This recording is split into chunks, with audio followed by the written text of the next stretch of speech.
man. Okay. Went ahead and filled it in so you could read it. Norm has a friend that makes chairs, and so they have wood back. And my two boys Hold him now up, have Robert. wood chairs. Hold him up again.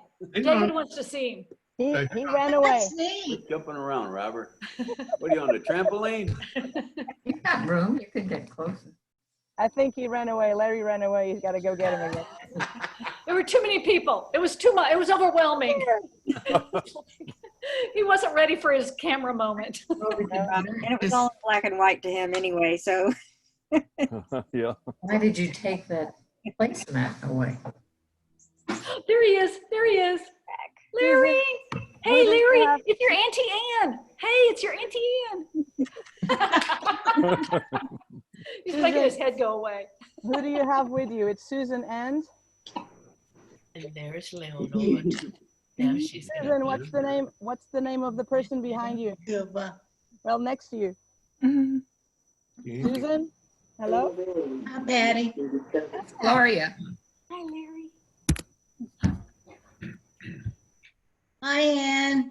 Hello, how is everybody? Hi. Good. Hi. Hello, Ann. Hi, John. This is Norman. And Hi, Norman, Laura.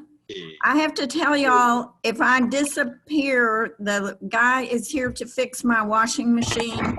And so I may have to step away for a little bit. Maybe he'll want to join the Lions Club. Right? Thank you, Robert. Hi, Gaylord. Hi, John. Leo, this is Gaylord. How's your dad? He's doing good. As soon as he saw me, he first cried, but then he was happy, so he's doing okay. Good. I tried to call you, just so you know, I get a message a couple, 3 times if you're not accepting calls right now. No, I'm not. We all block your All right. calls. Well, Gaylord, stop trying to call or collect. Right. It's some way you can fix this. Susan, what's the name of your husband? I was asking. Kit. His name is Kit, K-I-T. And I'm Suzy, S-U-Z-Y. Okay, S-U-Z-Y and Yeah. Kit. That it? That's perfect. Thank you. We like perfect. Hi. Hello.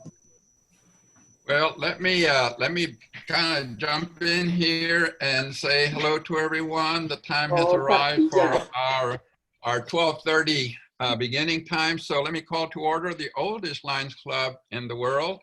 And before we get into our pledge, I'm going to ask if Mark, if you could just remind us about Zoom procedures.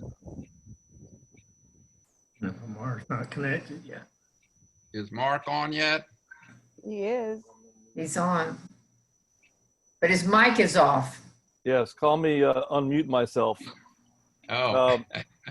Yeah, Leonora, do you want me to do the flag part if you want to go ahead? Yeah, I don't have it. Yeah, you go ahead and do it. Why don't you go ahead and tell people about Zoom procedures if you want. Okay, so everybody, we'll have everybody muted. You are able to unmute yourself, but we ask you not to until you actually need to ask a question or do some interjection somewhere. Because if we have everybody on, it will be a great big noise and we won't hear each other. So, and also for the recording, I will only have the speaker on so that it only shows his screen. Otherwise, we only have people that are making noise in the background will show on the video. So you have the availability to unmute yourself and talk, and I please ask you to do so only when you decide to talk. Otherwise, keep your microphone muted. Other than that, if you need anything, you can either put it on the chat. You have below under the images, you have a chat button. You just click on it once and you can type in whatever you need to say. Also, you can always change for grid view at the top right corner so that you see everybody and the speaker if that's your what you prefer. And I think other than that, we're good to go. And if you make any noise, I'll mute you. So just so you know.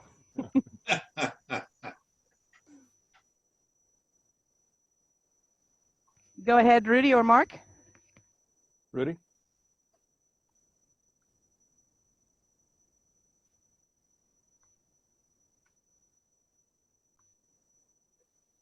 Rudy, you there? He's muted. I'm unmuted. Okay. Yeah, it just takes a while. In any case, it's time, and Patty Robinson is going to lead us in our pledge this morning. So as you're able, would you please stand? And Patty, the words should appear on the screen. Okay. Where am I? I pledge allegiance to the flag of the United States of America and to the republic for which it stands, one nation, under God, indivisible, with liberty and justice for all. And then the Texas pledge.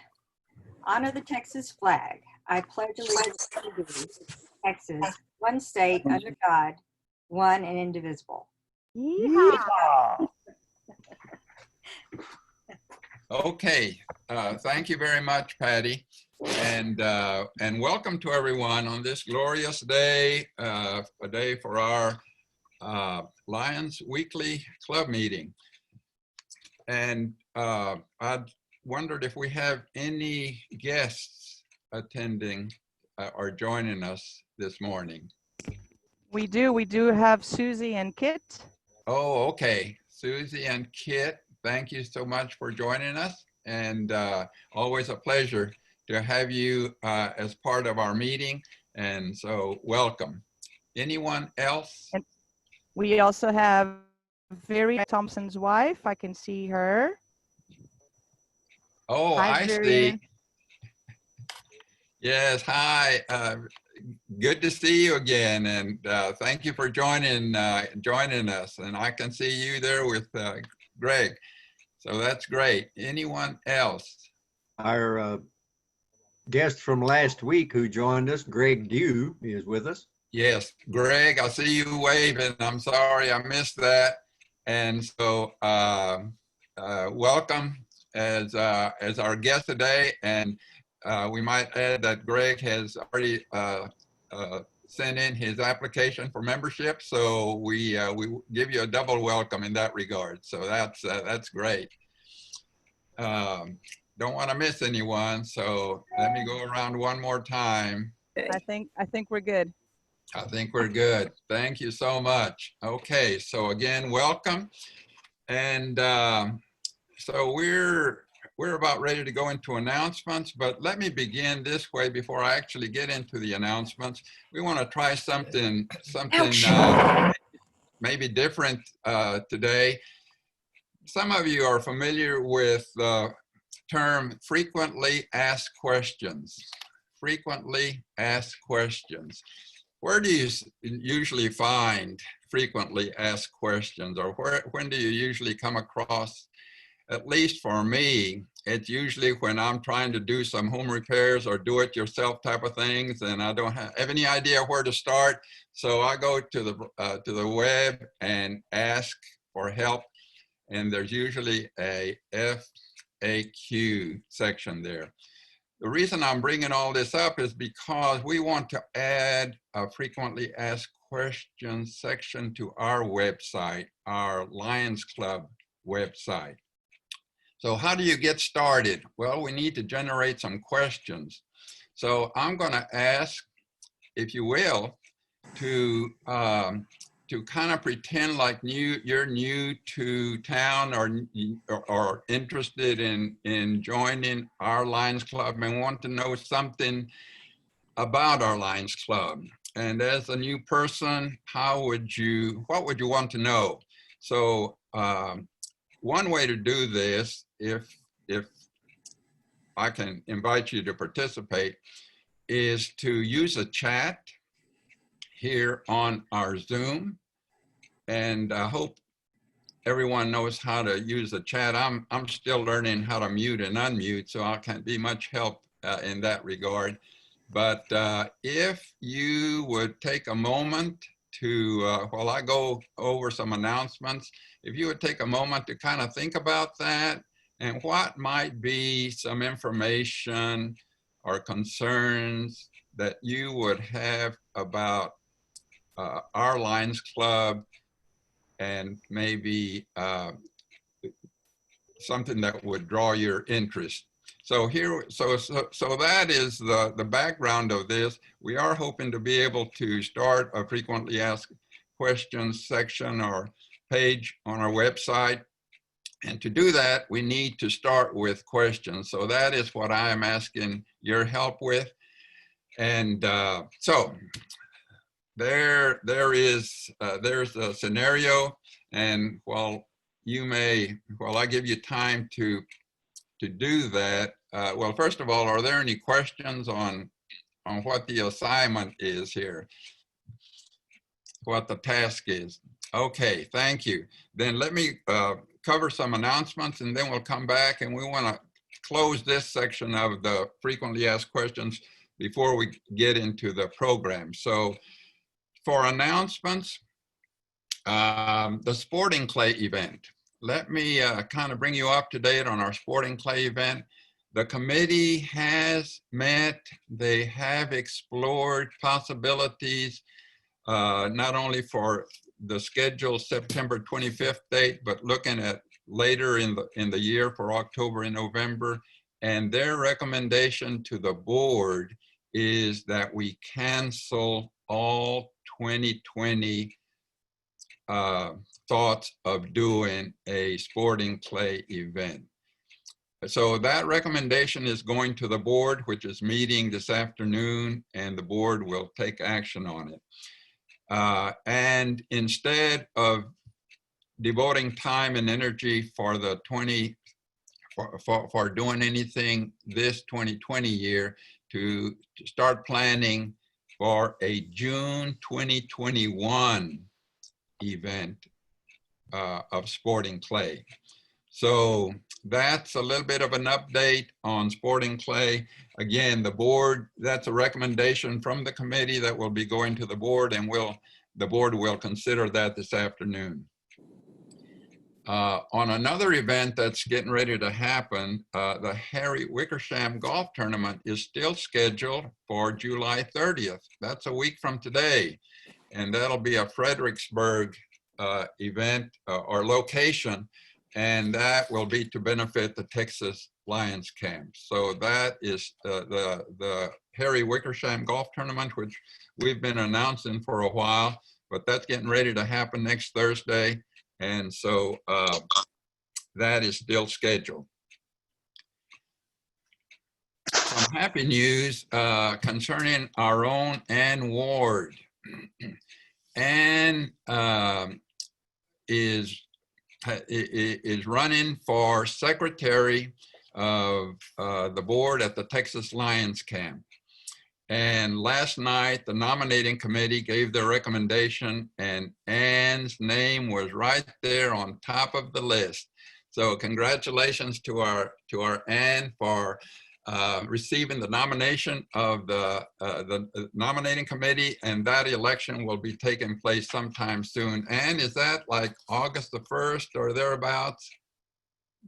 Can you respond? Yes, the election will take place during the board meeting on August the 1st. Yeah, okay. So congratulations to Ann, well deserved. And so that election will be taking place here shortly.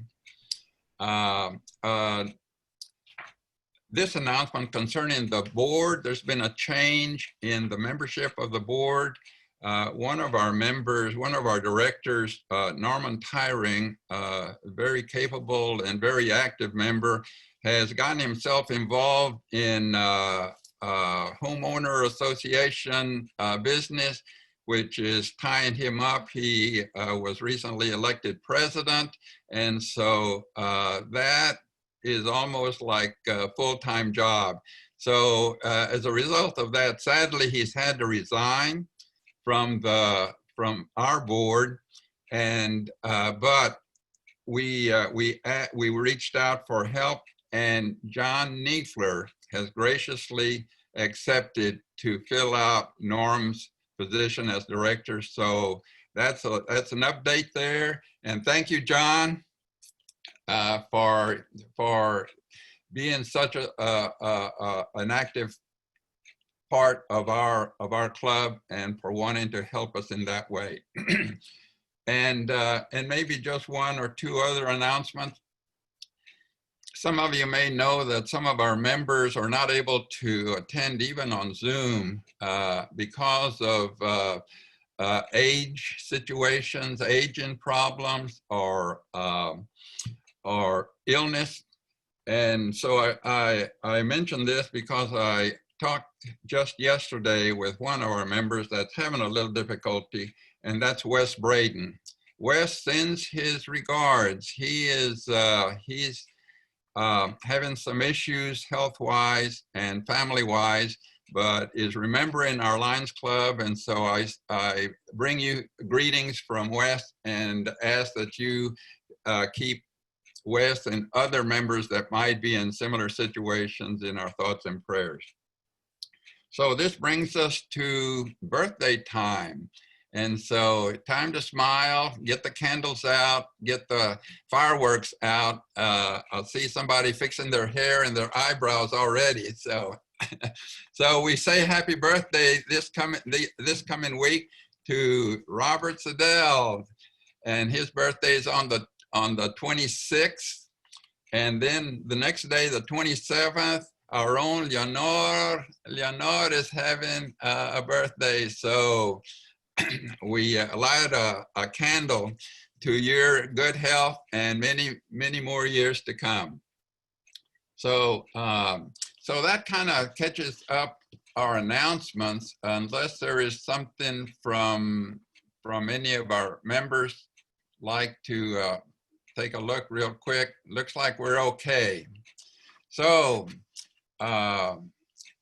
let me return to my first item, which was the frequently asked questions. And I'm going to ask maybe Leonor, if you would review the chat and see if we have a response. We don't need to necessarily go into it, but just to kind of get an idea if we're, you know, where we are with that. We have a few questions, and I'm assuming the first one is related to Lions. John Niefler said, what do you do? I believe it's what do Lions do? Okay. What does it cost? And what is expected of me as a Lion? And then we have another one from Ann Rogers. What volunteer activities would be available to me as a Lion? The other one is priorities of the local chapter. So what are the priorities for our club? What activities is Austin founder Lions Club engaged in? Asked Fred Jenga. And what are the qualifications for membership? From John Niefler. Another one is when, where, and how long are your weekly meetings? Do I have to wear that charming yellow vest? That's a good one.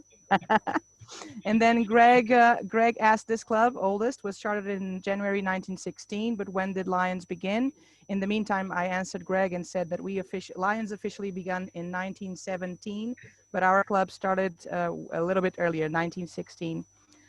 Why are there an invocation and pledges to flags? From Greg and Varian.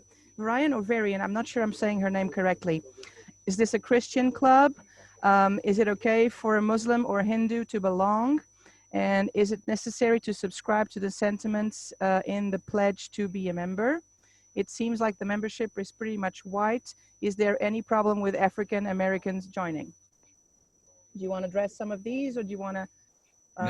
No, thank you. Thank you for bringing us a summary of that. The idea of at least my understanding of the frequently asked questions section is to try to make the questions brief and the responses brief. So these are all great questions.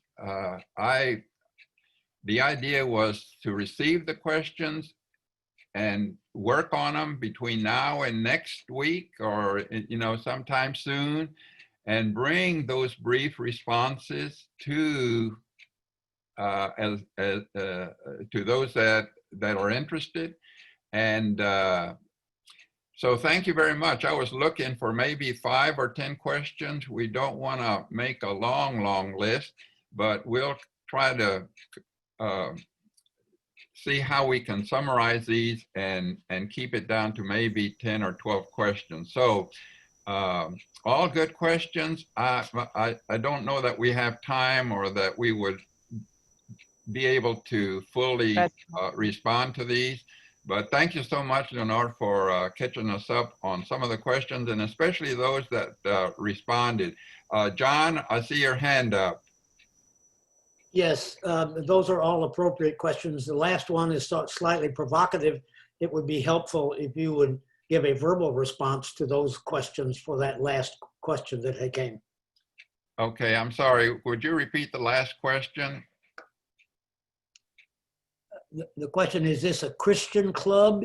Is it okay for a Muslim or Hindu to belong? Yes. Is it necessary to subscribe to the sentiments and the pledges to be a member? It seems like membership is pretty much white. Is there any problem with an African American joining? Yes. All right. Thank you. Well, let me give a quick response to that. The Lions are non-political, non-religious. They welcome all faiths. If someone is interested in doing community service, our motto is we serve, and we serve without regard to our background. If your heart is in the right place, that is it. So whether it be Anglo, white, Spanish, whatever, African American, whatever your background is, your culture, if you are interested in doing community work, that is what the Lions stand for. And so just without further going into it in any other detail, does someone else want to respond to that? John?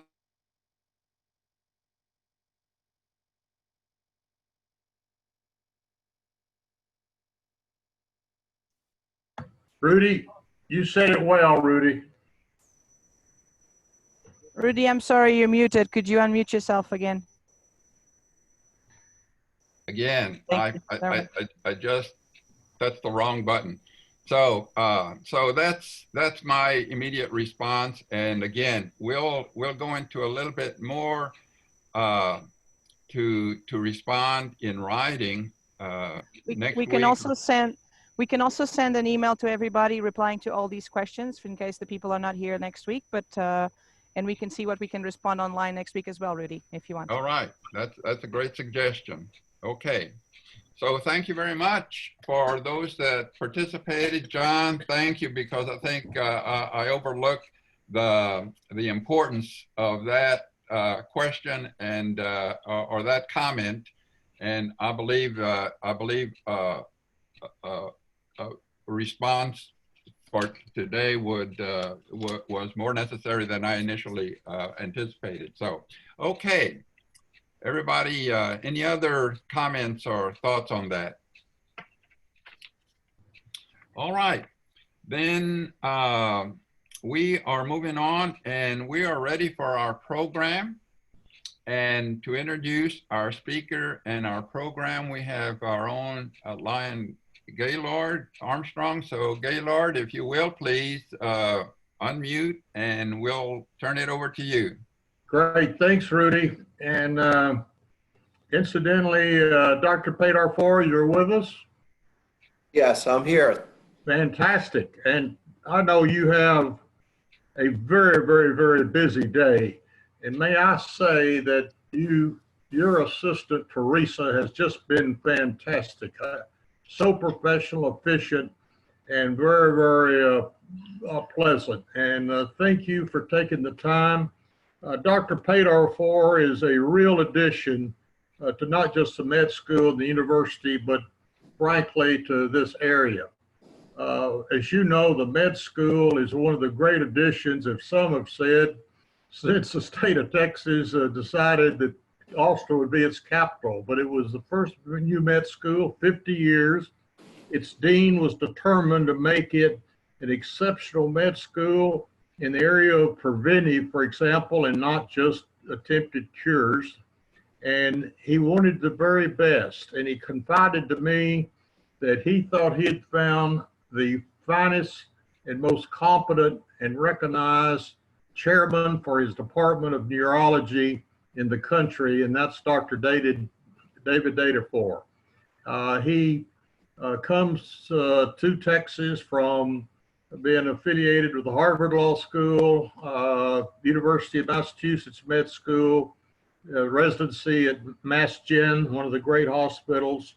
And I've had the pleasure of getting to know him in connection with a very, very significant and ambitious program that hopefully we'll see develop over the years of a center adjoining Sun City in Georgetown, Texas, where there's 16,000 residents. The center would focus on researching and determining the cause and the prevention and cure of neurological diseases such as Alzheimer's, dementia, Parkinson's, etc. And I say that I was remotely involved in that project initially, and that's the way I got to know Dr. Paydarfar. And he's one of the exceptional people of being an expert, not just in medicine, but in physics, in engineering, and in technology. And he brings a lot of that ability for what they're hoping to do in the study and cure of neurological diseases. And I'll have to ask you later, David, but having your undergraduate degree from Duke and your doctorate from the University of North Carolina at Chapel Hill, I'm not for sure who you pull for in those schools' rivalries in football and basketball, but that's another subject. But David, thank you so much for taking such a busy and crowded time, because I know you thrust in your responsibilities, and Dale Med has been pulled into the work on the COVID-19 and the time, and we want to hear more about your work and any background you want to give us on this marvelous new addition to this city and area, and that is the Dale Med School, as well as maybe the center in Georgetown connected to Sun City. And thank you again for coming, David. Thank you, Gaylord. I really appreciate the introduction, and I would, in a nutshell, summarize why I came to Austin by summarizing my conversation with the chancellor as I was departing Massachusetts. The chancellor scheduled an urgent meeting with me as kind of a Hail Mary, what would it take to keep you here? And then he said, well, why are you going to UT and to Austin? And I was tempted to say, well, I want to master diagonal back-end parking. I thought that would be a coy remark, or the great food and entertainment. But I did give him a serious answer, which is really the truth, which is, it really was, I asked myself, can I help more people in Massachusetts, or can I help more people in my community in Central Texas? And it was a very easy answer, thanks to the inspiration of this new medical school. So with that, just give you that insight of why I'm so happy to be here. We moved here in September 2016, and it's been a great journey. And I kind of wanted to share with you the story as I see it. Of course, I came after the famous Proposition 1 vote, but given the goals of this club, the Lions Club, and of serving the community, I thought this would be an interesting story to share with you, and from working from within the university and connecting to wonderful communities like Georgetown, as well as other affiliated communities that we're working with. So I'm going to share my screen and see if that works. Great, it looks like it is. Did that work? Okay, so here are my slides. I want to show you some kind of a pictorial sort of journey of really a new paradigm for academic clinical neurosciences. And interesting, there's a lot of interest in this around the country. And I actually gave a version of this talk to a group in Michigan, because the community of Grand Rapids was really interested in what Dell Medical School is doing and its stated goals. And so I thought I would share a version of this with you. And so really the question that I should pose here is, what were the social and political forces that led to the birth of the Dell Medical School? And that was of interest to me as an applicant or being recruited as chair of neurology. And number two is, what is the problem the new medical school is trying to solve? And the third question is, how will rethinking education, research, and clinical care solve this problem? So these are sort of the big questions that I wanted to cover in this brief talk. And so, again, it's kind of a story of my coming to Austin and learning about the history and the community here. And it's such a rich story. I have to I wanted to summarize it. And all the information I'm about to give you is really the kind of an outline really from the popular press. In 2011, Texas Senator Kirk Watson proposed 10 healthcare goals over 10 years. Creating a medical school at UT Austin was #1 on the list of priorities. And that was surprising to many people. Why would that be #1 in terms of creating a stronger integrated healthcare system? And I actually found his speech online and listened to it and read it. And it's really a remarkable speech. I've never heard anything like it, which really gets into the very essence of the Hippocratic oath that I took as a physician to serve my community and to the people. And then 2012, the UT Regents voted to release $25 million a year for operations and an additional $40 million over 8 years for faculty recruitment. And as many now well know around the country, this is a dramatically underfunded proposition. This is not enough to really start the medical school, but it was a beginning, and that was 2012. And then the really historic event, and my colleague in the department of he's a historian of medicine actually at Harvard Business School.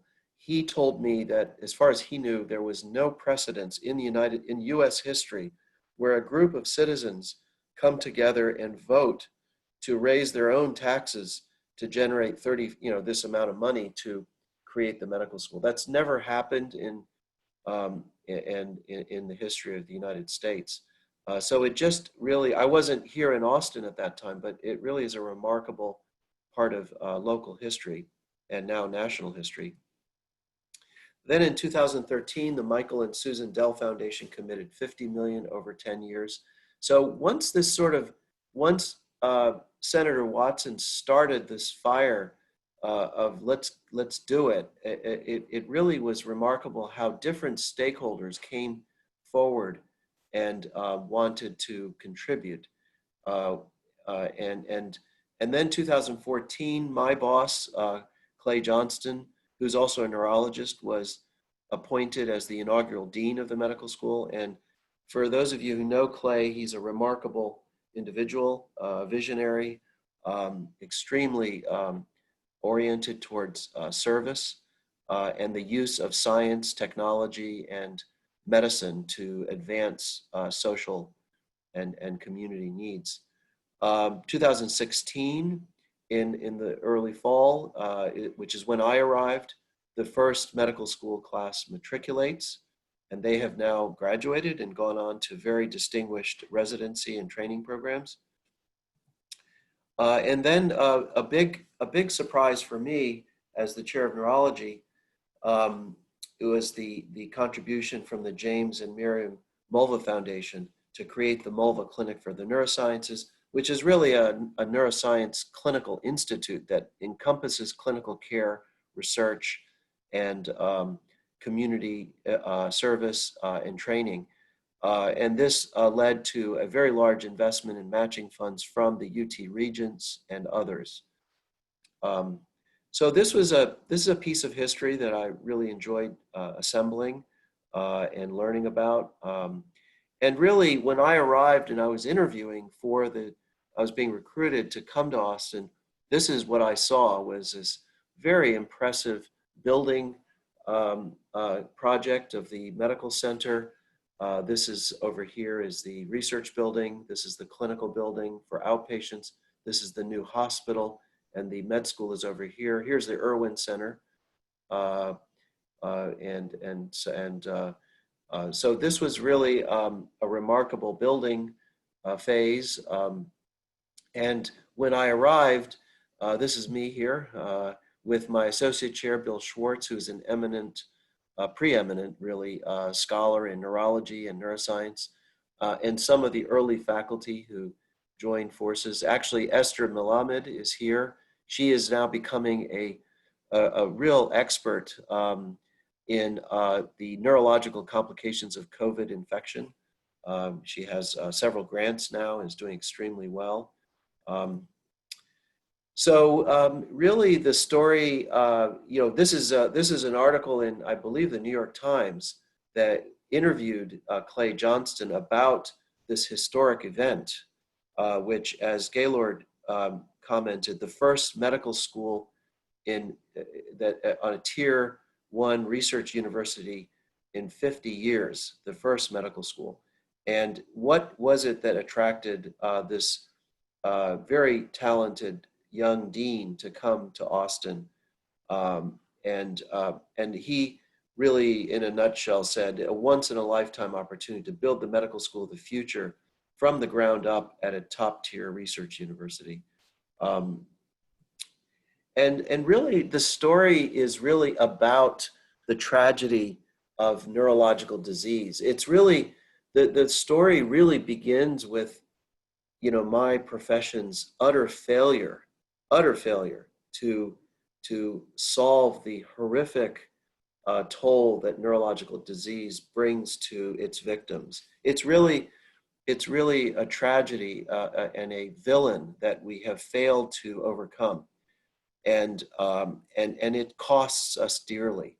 And it's only now really becoming we were really only now getting insight into how costly our failure really is in preventing and treating, curing, and understanding these horrible diseases. And surprisingly, the dementia really is the #1 most costly, and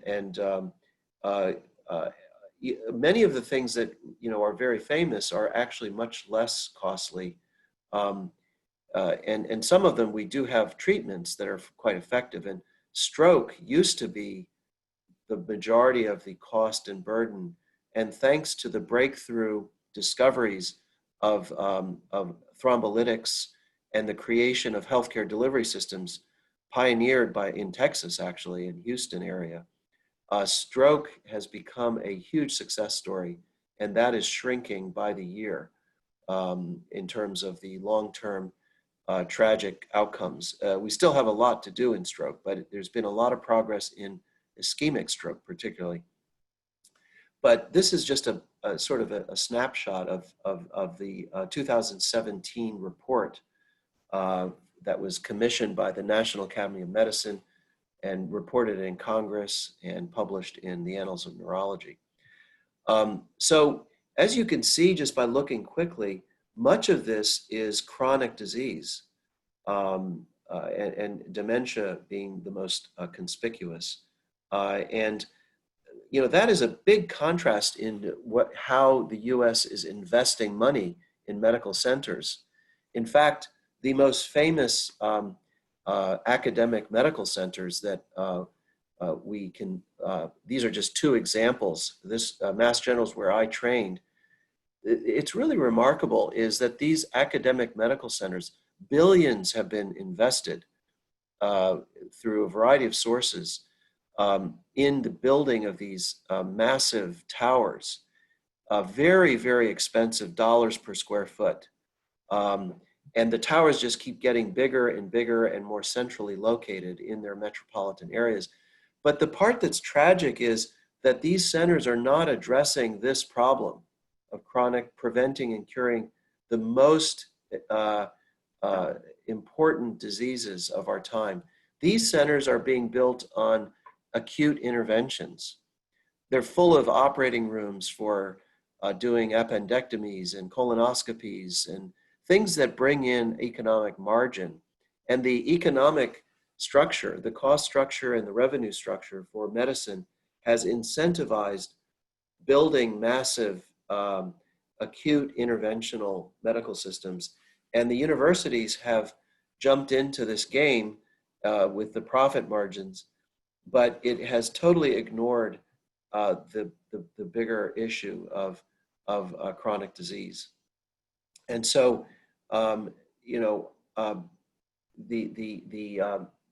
this is really where the money is going, not addressing the key problems.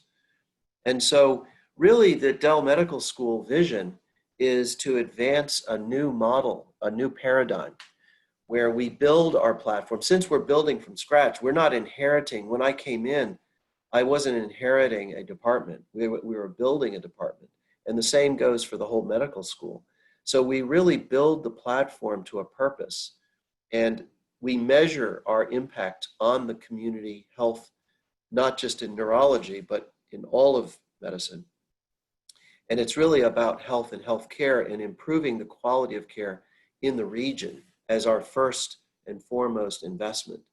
And we measure it. We hold ourselves to measuring these changes, and we disseminate this model to other parties. And our dream is that we can change the world through our own innovation that is inspired by very talented people at the university and in the community that we serve. And so I wanted to just, with that broad introduction, I wanted to go through some of the areas, and this is an article in the Washington Post that interviewed our dean, Clay Johnston, about, well, what is it, since we're a university and we're leaders in education, what is the plan and what's different about it?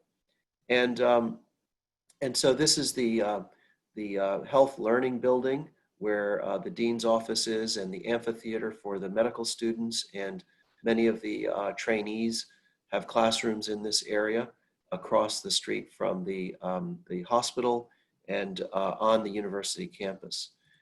And really, I just wanted to give you a quick example of how getting back to basics and getting back to our roots of what is the purpose of medicine and what is the purpose of a healer who's trained in science, as well as sacrificing their time and effort to help advance the health of others. And Sir William Osler is really one of the giants in this area from over a century ago, really advancing the concept of the clinical method. And we need to listen to our patients. Osler was in his own battle with European medical schools who they trained physicians the training period was to stay away from patients because they didn't have the expertise. And the classroom, it was all classroom, and it was at a university that didn't even have a hospital. And Osler revolutionized medical education by saying the hospital is our classroom, and our professor is not somebody in an old university building. The professor is actually the patient. The patient is our teacher, and he invented the clinical method where you really are learning from the patient and inferring and using inductive logic to infer the medical scientific basis for their problem. And this was a revolutionary idea. He was not successful in promoting this idea in Europe. He went to McGill University in Canada and had success there, but McGill was under the spell of British and French, some French, but mostly British ways. And Hopkins, at that time, Johns Hopkins was the site where they invited him to try his little experiment in doing this. And his experiment was really, medicine is learned at the bedside. And he had medical students and residents actually learning medicine, all of medicine, at the bedside, and using the hospital and the clinic as their classroom. And he would promote, these are very famous quotations that can be found in our textbooks, and teaching the trainees to really get down to the basics of understanding their patients. And it's you know, it's learned at the bedside, not in the classroom. And one of the things I'm going to promote in this brief talk is that it's not just in the at the bedside. The classroom is actually the community. The classroom is, we really need to understand how to understand disease in order to cure it, understand it, and prevent it.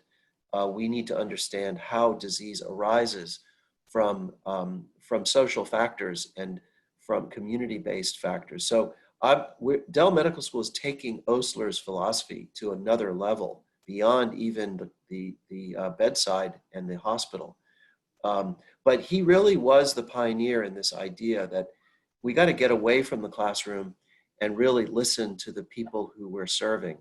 And so we're really creating trainees who are leaders of the future in this new approach, which really goes back to basics. It's not really that innovative. It's going back to the basics of who we are as healers and clinicians, and how to work in healthcare transformation, and interprofessional, interdisciplinary, and community-based research as well as care.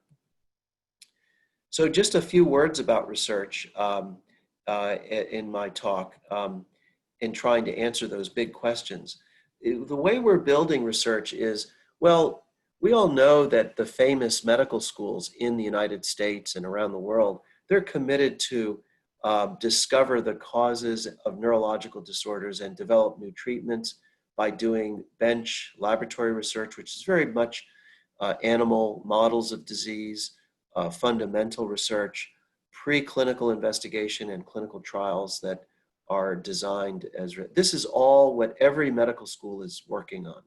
And at Dell Medical School, it's no exception. We are, in neurology, we're building those programs around understanding and curing and developing preventative approaches to all these different areas. And we've been very successful at recruiting very bright scientists and clinicians to develop these research programs. What's different about Dell Medical School, and really why I'm here, is that we're interested in creating not only technologies, but also care delivery systems that transform how illness is prevented and managed.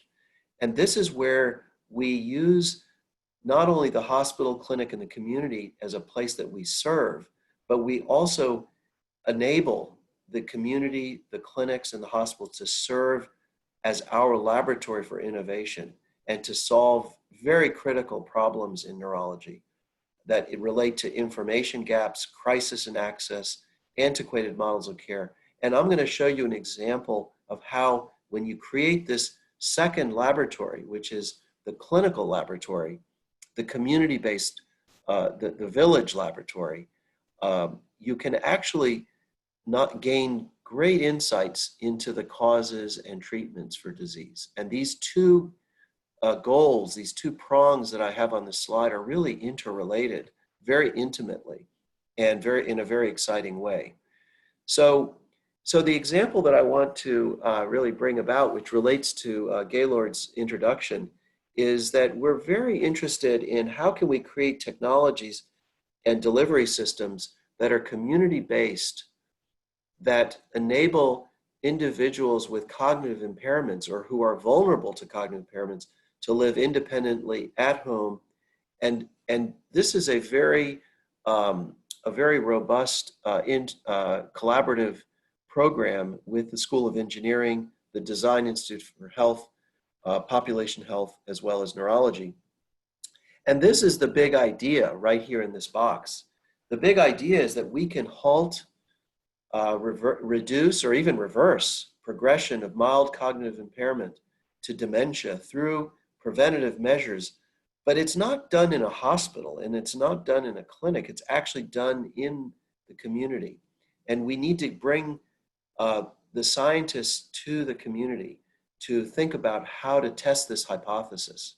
And this is part of the very ambitious project that we are now partnering with the Georgetown community to create the Georgetown Neuroscience Institute. And Gaylord was very important in helping us think through how we would form this this partnership between science and health at the community level. And so that's really the point I wanted to make about research, is that it's not really often an ivory tower. It's actually something that matters to the community. And so really underlining the care delivery system, in order to do that, we have to build a care delivery system. We actually need to have the care system that is built. And for the next few slides, I want to just share with you the exciting work that we're doing in our strategic planning and building that very much relates to the Georgetown project. But before I do that, I wanted to pause and ask a question: is how much time, am I doing okay for time? How am I doing? You're doing fine. Great. So the next few slides is just to share with you our strategy. It's actually a great opportunity to get feedback from this group, because we haven't launched it fully, and it's very much malleable and amenable to feedback. And so we're developing a strategic plan. And at the moment, our partner, our main hospital partner, is the Seton Healthcare System, but we're actually pushing much broader, and I wanted to give you some examples of how we're doing that. And so the strategic pillars are very simple, which is, rather than build bigger and bigger towers like Hopkins and Mass General, where you have to drive downtown and the dollars per square foot skyrockets, and it drives healthcare inflation. It also feeds into healthcare disparity and poor access. We actually feel like a distributed system is much more powerful, and that would be much more innovative. And so the three pillars are really to bring in the expertise, the highest level of expertise, to create a connectivity platform that allows, really in the era of COVID, this is becoming even more powerful, where we create interactive telemedicine and digital health solutions, where the expertise can be connected through Pillar 2 into the community and back. And so this is a fully connected network of access points that advance the caliber of neuroscience care in the region. So really, this is really the opposite of a large, expensive downtown system. True, we do need the downtown medical school and hospital that has the expertise for the sickest inpatients, and we need it for training purposes. But the idea is to uplift the quality of care in a very large region through a distributed and less expensive system. And so when I came here, the first thing I thought of is, well, these are chapters of a textbook of neurology. All the categories here that I'm pointing at: seizure disorders, brain tumors, cognitive disorders, and the disease examples, these are the common disease. This is right out of a textbook of neurology. And it includes areas of psychiatry, including delirium and other very severe neuropsychiatric conditions. And the question I had when I got here is, well, what exists already in the region? And the answer is, we have a very, very rich and well-trained number of clinicians who are distributed throughout the region. But they're operating as practices in silos, and they're not integrated. And so we have expertise already. We're recruiting more expertise, but it's not integrated. And so if I were just to do an inventory, we have a very large, this is part of our strategic planning. We have an incredibly talented number of individuals. This list goes on. This goes on to hundreds of dots. So we know that there is a lot of talent and very well-trained experts in the region, in the various areas of neurology. So that was important. The other thing we learned is that thanks to the incredible citizen activism in Austin and the greater Austin area, Central Texas, there are a large number of nonprofit and other organizations and agencies that are committed to health and are very aligned with our interests. And we can map them as well. And what's really striking is that a lot of communities don't even know they exist and find it's not integrated. These are very active, very excellent organizations. Some are government organizations, some are non-government organizations that serve the health needs of the community, but are not integrated into a healthcare system. And so the idea that we have is, and that we're building with some success so far, is to create a network system where the investments and the infrastructure is to create a hub and spoke system rather than very large towers and buildings. And so we do obviously need the expertise where we have the most advanced technologies and expertise that are in the hub. And it really has to have the highest level. And it has to be very, very mature and organized. And because it's UT, yeah, was there a question? No, Dr. Paydarfar, excuse me. If you could sum up in the next 2 or 3 minutes so that we'll have time for Q&A, if that would work. Yep, we can do that. We're actually almost at the end. Thank you. So I'm going to just draw it for you. And this is really the network solution. And all of the community-based organizations, the dotted lines are the technology that integrates us across a region. And these green blobs are the facilities that it could include other hospitals, other clinics, but they could also include homes. And this is where the Georgetown project is particularly interesting. And so this really, this is the unit of our system that we're considering. And I'm going to just give one example that is in closing, which is if we have a patient who's living at home and they are connected to us in a advanced way, and they're happy, they're healthy, they're living at home with family in their community, and they have some risk for developing dementia. This is just one example. This example is not uncommon. One day, this individual falls and injures themselves and goes to the hospital. Now, in this system, we would be alerted of one of our patients who's in our system is going to a hospital. It would not necessarily be our hospital. And now the question is, okay, what are we going to do about it? We would then connect directly with the hospital where the patient is going and say, we need to speak to the anesthesiologist and the doctors there because our patient who's at risk for dementia is very high risk for delirium. And we know that people who have mild cognitive impairment have a very high chance of developing delirium in the hospital.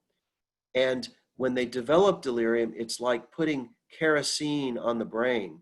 It fries brain neurons and causes damage, actually. And delirium is a very, very dangerous complication of acute hospitalization and anesthesia. And the experts at the local hospital need to know they have to use a delirium prevention protocol, which is slightly more expensive for the hospital, but they would be willing to do it if they knew that it would be useful. And instead of being in the hospital for 4 weeks with delirium after their surgery, they're in the hospital for 4 to 6 days. And that this would prevent the progression and this individual would go home rather than to go to a chronic skilled nursing facility. This is a tragedy that right now we're trying to design the system. We don't have it in place, but the development of delirium in the elderly is the #1 threat to those who are living at home and are facing emergency room and hospitalizations. So this is a research program, but we hope that we can halt or reduce the progression from mild cognitive impairment to dementia through this system of care that we are creating. And this is just one example of, and this is my concluding slide, where this delivery system that we're creating is really advancing care and innovation, but we need the technology, the expertise, the processes. We need to map it to all of the neurosciences, not just dementia, all areas of neurology, and we need to measure our success and create this system. And so that's my conclusion of the talk about how we're rethinking everything by integrating research, care, and education. So I'll stop there. Well, thank you very much. We'll open up discussion or for questions, Q&A. If you have a question, would you raise your hand and unmute, please? Mac Rexdale had a question. Go ahead, Mac. And I've seen Gaylord and Susie. Robert. And JP. Okay. Am I live now? Yes, you are. I have a question about holistic type medicine. I wonder if how much you or Dell Medical deals with other, like say acupuncture and things like that for this neurological diseases. Yeah, so since we use dementia as the example, there are probably about 10 different nutritional, alternative health options that people have advocated will prevent degenerative diseases, particularly dementias.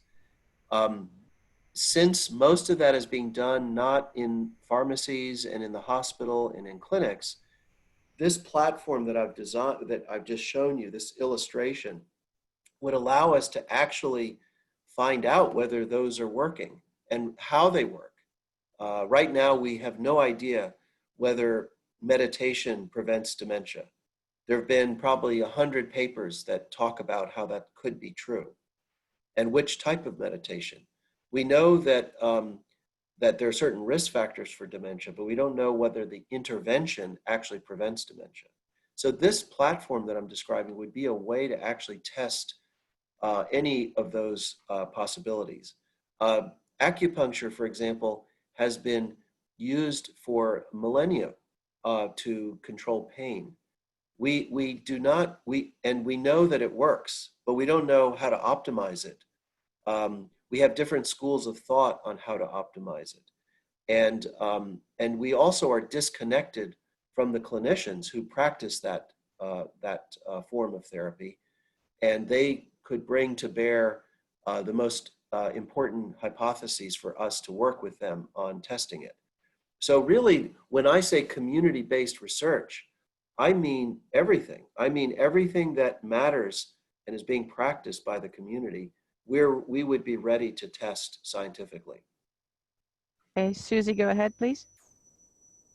Hey, you were talking about if somebody went to a hospital who, for some other reason, who had, I guess, signs of dementia, and they needed to be treated, especially, I guess, if they went under an anesthetic, that there were special protocols to prevent. Yeah, so yeah, I'm glad you asked because I did go through that fairly quickly. When someone has mild cognitive impairment, they can live till they're 100, right, die of other causes, have nothing to do with dementia. But we know that when people who have mild cognitive impairment are exposed to certain kinds of anesthetics, And when they go into an ICU, they are at risk of getting what's called delirium. And delirium is a state of the brain that we don't understand very well, but it is very toxic to the brain. And if the physicians at that hospital don't know that this person is at risk for delirium, it becomes it sets in, and they end up with the patient in the hospital for a month or two. So you are absolutely correct. Every hospital that is certified must have a delirium prevention protocol. It's required by the National Certifying Agency to be a certified hospital. You have to have a delirium prevention protocol. The problem is that when a patient arrives in the emergency room, there are many patients who are over the age of 60 who come to the emergency room, and they don't know which ones are at risk of getting delirium. And so the delirium sets in, and it's too late. Once the delirium sets in, they can't implement the delirium prevention. So why don't they just why aren't all of them treated like they are delirium candidates? The reason is, yeah, that's a very good question. The reason is because, for several reasons. One is that the delirium prevention has to be tailored to that patient. So there's not a one size fits all. Okay. Number two is it's expensive. And if the hospital implemented delirium prevention protocol on every patient, the system would go bankrupt. So how would they know that this particular patient is? Well, they would rely on the family to tell them, but many patients arrive urgently, and it's not. So that's why a network solution makes great sense. Okay. Roberto, go ahead, Roberto. Yeah, Roberto, and before we ask the next question, may I ask Dr. Paydarfar if he would be kind enough to give us a couple of minutes just to adjourn our meeting, and if you would be willing to stay just a little bit longer for additional questions. Would you be okay with that? Yeah, that's great. I'd be happy to. Okay, forgive me my intrusion. We just need to take care of a little final closing here. And so if I may, let me ask Ann Ward to announce our program for next week. And Ann, are you there? Can you unmute, please? Yes, I'm here. Our program next week, it sort of ties in with what we're talking about today. The UT has a program called the Osher Lifelong Learning Institute, and our speaker is going to be Dr. Julie Martinson. She's the executive director, and there are several members in the club that participate in OLLI, and you get these very stimulating, mentally stimulating courses on a variety of topics that you can choose from. And because of COVID, the program went online for the spring semester, and the program for 2020-2021 will be available online, even if at some point we're able to meet in person. But anyway, this is a great way for those of us who are a little bit older to have mental stimulation, and it's really fun and you learn a lot. And so I encourage you to participate next Thursday and find out all about OLLI. Okay, thank you, Ann. And just a couple of other items before we adjourn. The question came in to me while the program was happening about the governor's conference. I believe that's scheduled in August. And Ann or JP, I believe you had reported earlier that governor's conference was being canceled. Is that correct? That is correct. The official Council of Governors meeting has been canceled. Okay, thank you. I just wanted to get that word out. And again, thank you to all. Yes. Ann would relate that the Texas Lions Camp Board, though, is being conducted both in person and virtual. Okay, thank you. Before adjourning, I want to thank our guests that joined us today. It's always a pleasure to have you be part of our meeting, and please feel free to join us at another time. And wish Norman has been on our board, as I announced earlier, and is now going off to do other duties, but is continuing to be a member of our club. He and his wife Lauda are going to be joining us as continuing to be members. So thank you very much. And I believe that with that, our board members will be needing to take a few minutes break, and then we'll adjourn. We'll convene again at 1:45. For Roberto and others that may have questions for Dr. Paydarfar, he has been kindly gracious to stay a little bit longer and hear your questions. So with this, I will adjourn the meeting, and thank you very much for joining us. Roberto, go ahead and ask your question, please. Okay. Can you hear me? Can you hear me? Yes. Okay. Doctor, you mentioned that the clinic research is at the community. I have a daughter who has studied speech therapy, and she teaches at an elementary school.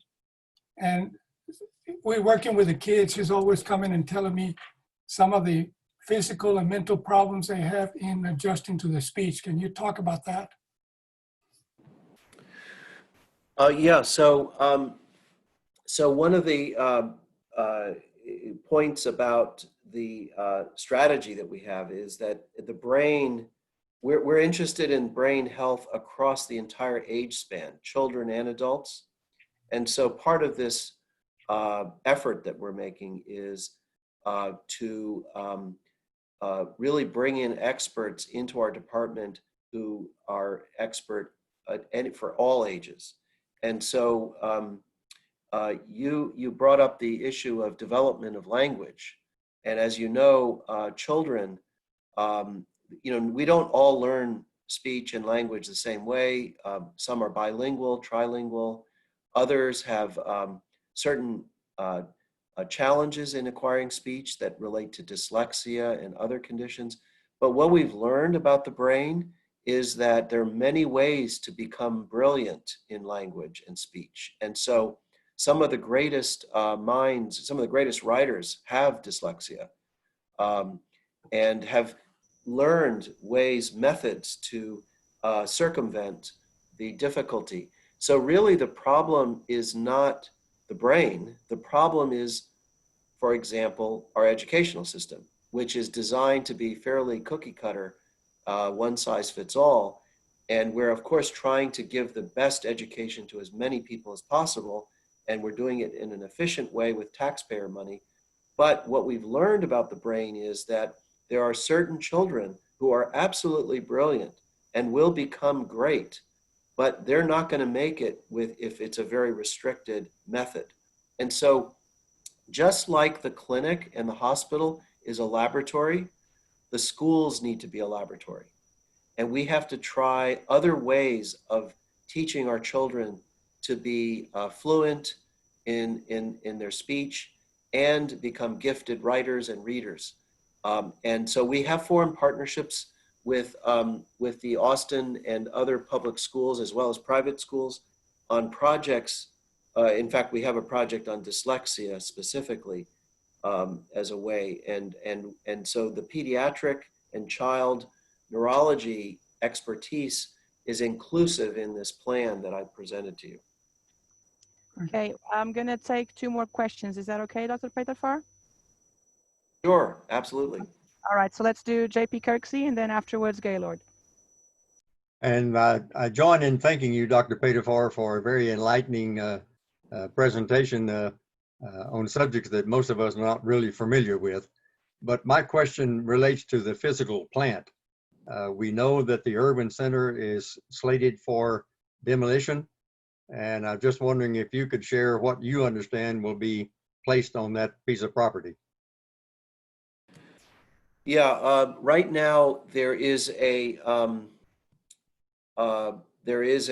strategic plan that is occurring with facilities at the university level. I think the regents are involved.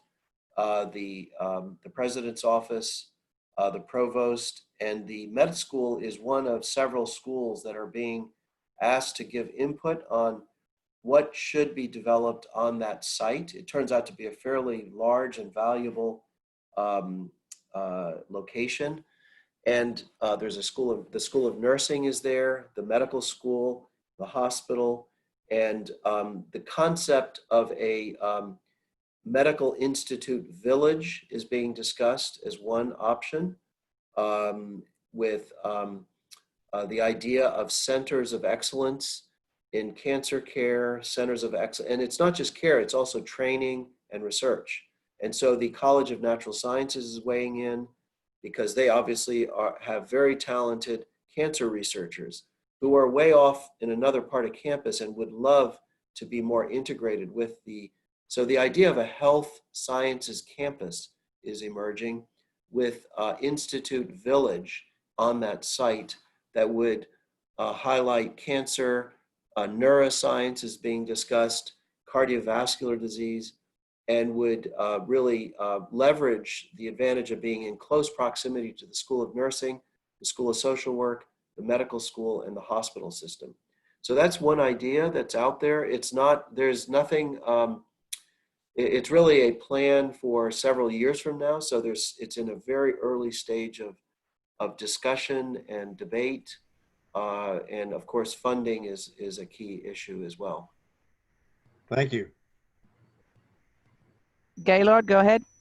This is no surprise to anyone, but we talked about the unique sources of funding for DelMed, and I was amiss in not pointing out that Dr. Paydarfar's outstanding research and work, his production has been recognized by probably the two leading sources of funding in the country, one being the National Science Foundation, and the other being the National Institute of Health, that Dr. Anthony Fauci has put on the map recently, as you know, as a member of the president's coronavirus task force. But I salute you particularly in your work with dyslexia in children. I have two sons that are dyslexic, the younger one very seriously so. And you may know, and I can't remember the name of the gentleman at the University of North Carolina Med School that heads a department or a study involving children with learning disabilities. But he tested both of my sons, and each one, he said, I'll write them a letter of recommendation for MIT right now. They're dyslexic, but their IQs are out of sight. And it's a matter of just how, as you say, doctor, they learn. And the younger one, he doesn't learn by reading and listening, reading, writing, taking notes. He learned by doing that and then having study groups. And he resulted in being summa cum laude in undergrad school. As a result of every class resulted in study groups where they discussed it. And two different deans of the law school told me he's the only dyslexic ever to graduate the Texas Law School that's a pure dyslexic. He happened to meet a beautiful, brilliant young lady the first day of school, and they would go to our offices and read the cases and then discuss them.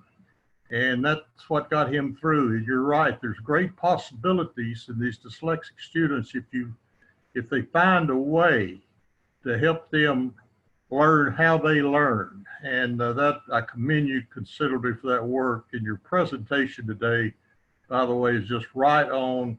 And good luck with the Georgetown project. That would be nation, maybe internationally recognition for UT. And let me salute you. I don't know that I've ever met a doctor or anyone in the sciences or even a professor as knowledgeable and realistic as you are about how the real world works. That is, as each of you can imagine, to try to do something as significant as what DelMed's trying to do and what Dr. Paydarfar has outlined, and particularly this center in Georgetown, where they study hundreds and hundreds of senior citizens to go back and try to see what can be the prevention as well as the cure for all these neurological diseases. And I really salute you for that. But in working through how this will have to finally happen, I've not worked with many people in academia as realistic as Dr. Paydarfar about understanding how the process of DelMed, working with the University of Texas at Austin, and then with the staff, such as the Executive Vice Chancellor for Health at the UT system and the Board of Regents, how that works. And the UT is blessed to have you. DelMed will be very, very successful, even more because of you. And thank you. And thank you for sharing all you have today, Doctor, particularly with your schedule. Thank you. Thank you, Gaylord. I really appreciate it. I do want to make a statement about something that inspires me and really excites me every day when I think about it. Long before I was born in the 1940s, we had no idea whether smoking was good for you or bad for you. There were doctors testifying that it was good for you. Cholesterol was we didn't even know what exactly that was. Obesity, lifestyle, all controversies swirling around. And, in a nutshell, it's just such a beautiful history. In a nutshell, there was a call to action from many groups, the physicians, community-based groups, the NIH, and saying we need to address these questions about cardiovascular health. And there was a call for action to find a community in the United States that represented the different socioeconomic, racial, and health-related varieties of people that live. And one community came forward, and that is Framingham. And right now it's all history, but that was in the 1940s under FDR, who ironically died of hemorrhagic stroke, or suffered the consequence of both heart attack and stroke. It was during that time when the community of Framingham rose up and said, we want to help change everything that's known about cardiovascular health by volunteering to be subjects. And it was the Framingham Heart Study. Now you fast forward generations later, 3-4 generations of volunteer, thousands of Framingham residents of Framingham, Massachusetts, thousands of them volunteering to be studied and be taken care of. It was really the community that changed the world. Harvard School of Public Health and Boston University were partners scientifically, but it was the community that made the difference.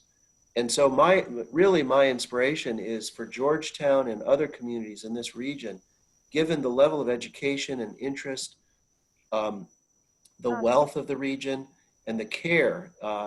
I think that that the community of Central Texas, and particularly Georgetown, seems to be very much onto this for brain health. Can we change the future of dementia and other degenerative diseases through a similar kind of activism? So that's really, I wanted to share that brief story with you of what energizes me. So Dr. Paydarfar, thank you so much for all that information and your extra time spending with us. I'm afraid we do have other matters that we need to move on to, so I will need to call a close to today's meeting. And with our thanks to you and to Gaylord for having you part of our meeting today. Can I just ask one last thing from Dr. David? If it would be possible, there were some questions that went unanswered. Would it be okay for me to compile them and send them to you in an email, and you could answer at your leisure? Would that be okay? Yeah, I'd be happy to. Okay, Please do. appreciate that. Thank you so much. Okay, I will sign off. Thank you very much. All right, thank you so much. Bye. It was Thank you. My pleasure. Hi, everybody. Okay, so we're gonna have our board meeting now. If you